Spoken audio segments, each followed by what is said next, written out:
Okay, so we're going to do a distal injection and then the SmartPuck patient fitting. So we have our check socket that's been fabricated over the SmartPuck molding dummy. And we removed that, extracted the socket off the model, and then we installed the distal injection tool, which is a two-part tool. It's got a blue piece that has 5 channels inside the top part of the tool. And then it's got a bottom piece, a distal portion, that bolts on the outside of the socket. So we have 2 screws that are holding this piece to the interior piece. And we're going to squirt silicone in through the elbow port of the injection tool. And it's going to fill the gap when we put our socket on our patient. It's going to fill the gap between the patient's residual limb and the top of where the puck will sit in the socket. So our first step in this process is to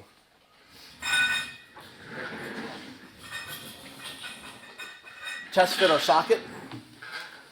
So we just want to slide the socket on and just make sure we have the appropriate tension that we would normally want on our socket. So I think our fit on this one's pretty good. If we were loose or thought we were really crashing down into the bottom of the socket, we might add a sock. And then we can do the process over the sock. Is that feeling okay back there? We could fan that more. And then bend your knee. Yeah, it'll be okay. Could cut A little bit more fan it. Okay. But, I mean, it's cool. Okay. All right. Okay. So the first step is what we'll do is we'll put some saran wrap on our patient. So we're just going to protect the liner. So that's the reason for this.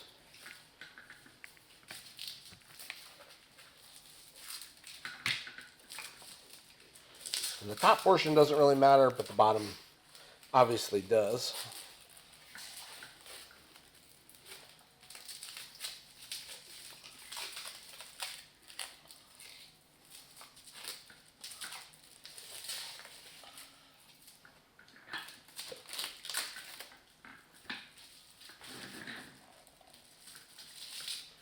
We just want to make sure that liner is completely covered because the silicone will bond to the liner. Then we take a vacuum nylon over that. And this is going to act as an air wick to allow the air bubbles in the bottom of the socket to creep right out the top of the socket.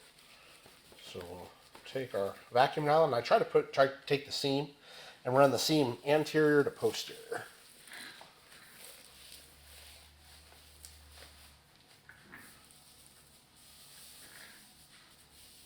Doing all right? Yep.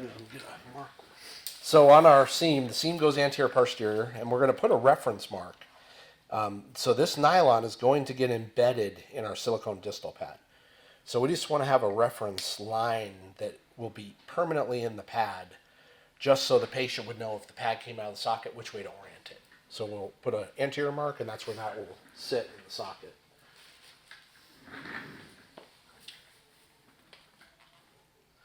Okay, well, looks good. So we do this process standing.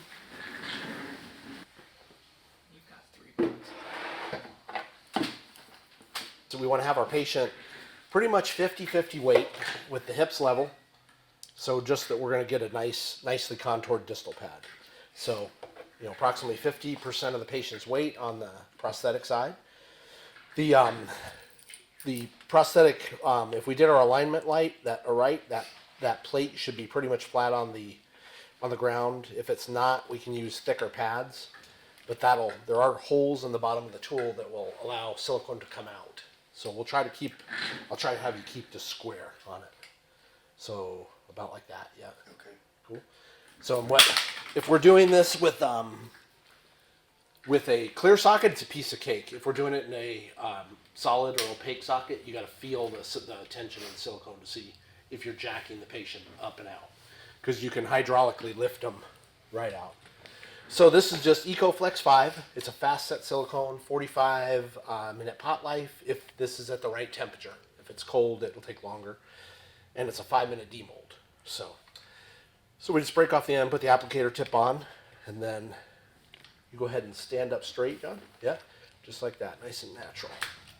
So we'll start squirting that in, and we're just going to fill, you'll see, we're just going to fill the gap between his limb and the puck. So that way we have nice total contact. And I don't want to, I could easily just lift him right up out of the socket, and then you just have your patient just try to just kind of remain still, and we don't want to squirt it up too far, but that looks like a good pad. And this is kind of a good time to get an idea. Like John's limb is narrow at the end, but if we had a wider limb, you could kind of see how we could slide that puck laterally, medial, or to accommodate whatever the alignment is, because we just backfill the gap. Is all we end up doing. So, you good? Mm-hmm. Okay. So we just got to gotta hang out here. That's pretty cool how that's done. Yeah, but I think we're gonna, and then I can feel where his kneecap is. I don't have him up out of there, but it's quite possible to just move right on out. And if your patient, usually this would be ideally done in the parallel bars. And you can speed this process up if you had an extra set of hands. You could throw a heat gun to it, and that'll set that silicone off a lot faster. So you can test the silicone and you kind of see how it's starting to set up a little bit. So we'll give it just a bit longer. So it's kind of cool too if you have a, like a 4-hole or a grace plate, you're doing a suction socket, you can still put the outside adapter on it and have a grace plate in the bottom with a little bit of a gap for the patient's limb and use that to inject a custom distal pad up through the bottom of the socket. So it's a 5-hole pattern in the socket. So there's the Euro 4-hole and a center hole.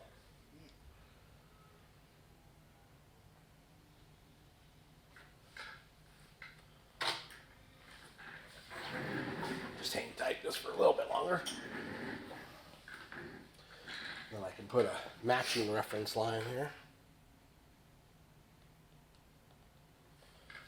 So if you have a patient that can't stand, sometimes then, maybe the better choice is doing a flexible interliner. You could use a temporary thing, like we made this a little bit deeper down on the bottom, but you would do a flexible interliner, but it wouldn't be hollow in the bottom. It would be, a total contact inner socket. So, and then that would just step into the socket that has the puck. So, and then that's how you would have your total contact, is with the flexible inner.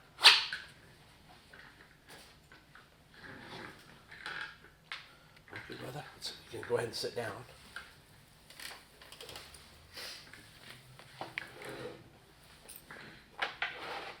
It's really kind of cool how you do that. This out of our way. All right, so I'm just going to give it just a second longer here.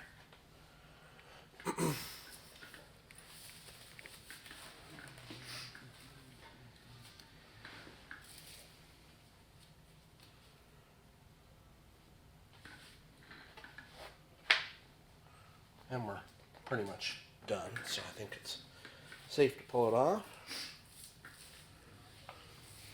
So you just end up with a perfect total contact pad. So now we'll just take the tool out, put the puck in, and we're pretty much ready to go. So the tool is 2 screws. I did tape it because on the fabrication of this one, the holes are got a little bit larger than they should have been. But you just put a little bit of tape around that, and that solves that issue, so we don't have to worry about silicone oozing out all over the place.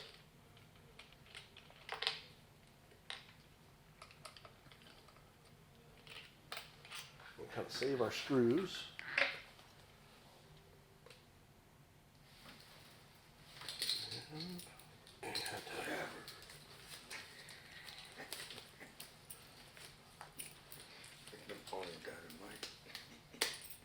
So the silicone is really stretchy, so it kind of self-cleans the tool.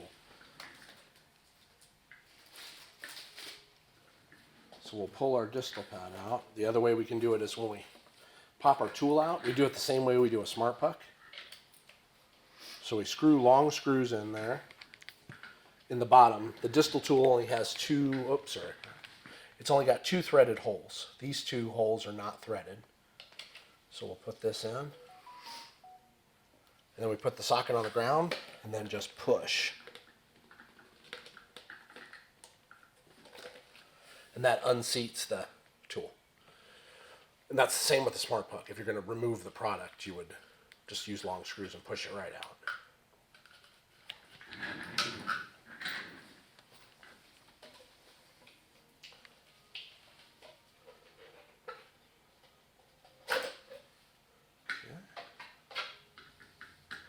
Cut off the ends of our silicone.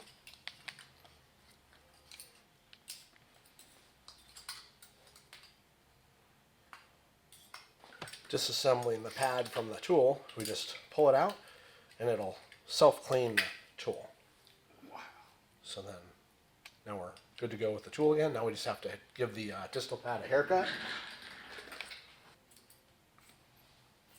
And you don't want to cut the pad where you have a thick edge. You just kind of want it to be as nice of a, like a kind of feathered transition as you can.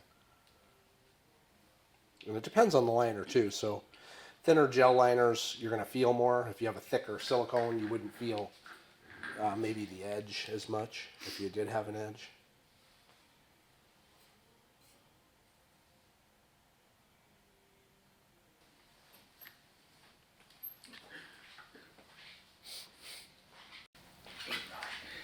Gross.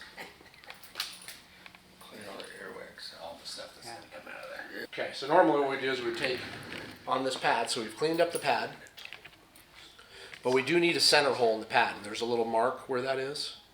So we would typically just take a center punch and punch a 1/2-inch hole through that, but I could just try to use a razor knife for the scissors.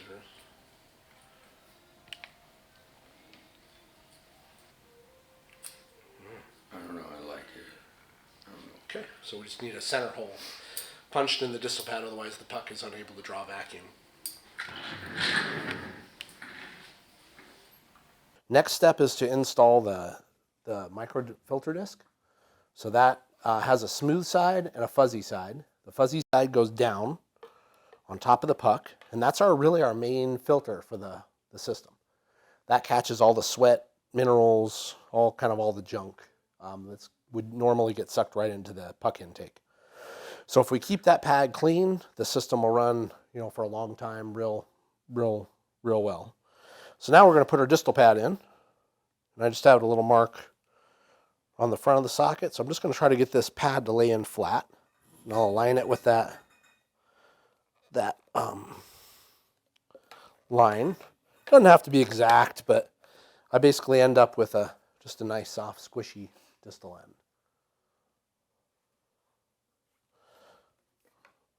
So that's good. And then I think, on the modification, anything that we need, if we had a very bony amputee, we might lengthen the cast so we have a thicker pad. I think Chad squared us up a little bit on this distal tib, so we have more padding right under that bone. So that's what we would want, just padding under where the bone's going to drop.